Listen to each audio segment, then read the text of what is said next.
The 22nd of October. It's an important but little discussed day in Indian history.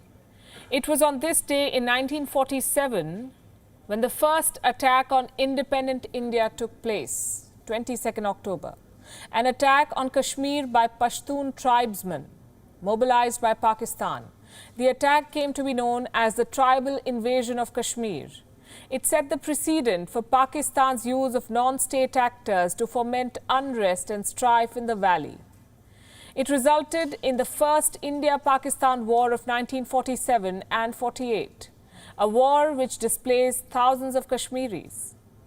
More than 73 years have passed, but the wounds of the displaced communities are still fresh.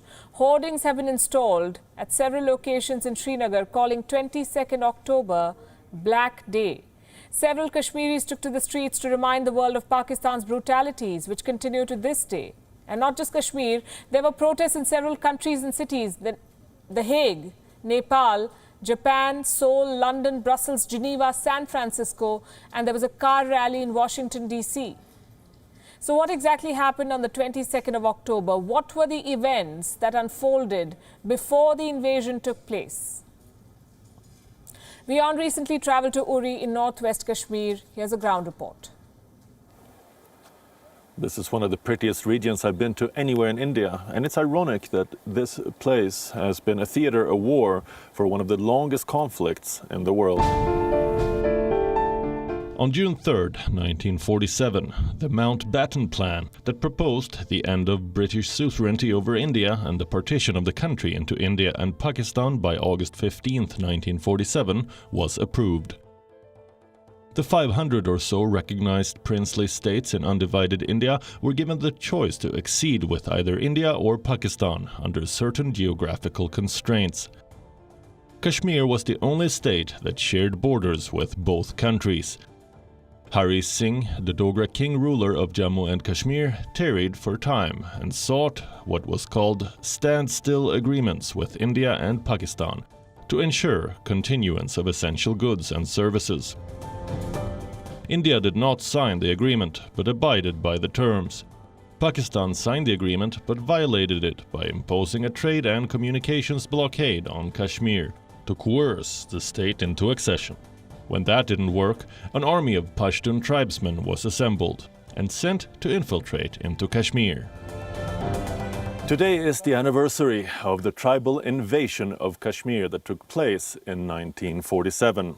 Now, I'm standing close to the line of control that lies about 5 kilometers west of the town of Uri in northwest Kashmir. In October 1947, about 5,000 tribesmen, aided by the Pakistan army, raided the town of Muzaffarabad in Kashmir. They then proceeded on this very road towards Uri on a convoy of trucks and lorries. It was this operation that eventually led to the First India-Pakistan War. The story of the tribal invasion is replete with accounts of loot, plunder and destruction wreaked on towns along this road towards Srinagar. Baramulla, in particular, the oldest city in the valley, bore the brunt of the invaders for 13 long days. After Hari Singh signed the letter of accession, Indian troops were airlifted into Srinagar and inflicted a crushing blow to the tribal militia at Shalatang, just on the outskirts of Srinagar. The tribesmen made their way through Uri and through Baramulla and were finally repelled by the Indian army right outside of Srinagar. They then retreated past Uri and onto this very road right here to this mountain. Then an impasse was reached and eventually a UN-sanctioned ceasefire came into effect. So I'm standing in Kashmir, the line of control is right here, and on the other side is Pakistan-occupied Kashmir. But that is the genesis of the Kashmir conflict. I'm Jan Castell, reporting from Arosa village, near the line of control in Kashmir. Thank you for watching Gravitas on Vion's YouTube channel. If you want to stay up to date with what's happening around the world, then subscribe to our channel and don't forget to like and share. Thank you very much for watching Vion. World is One.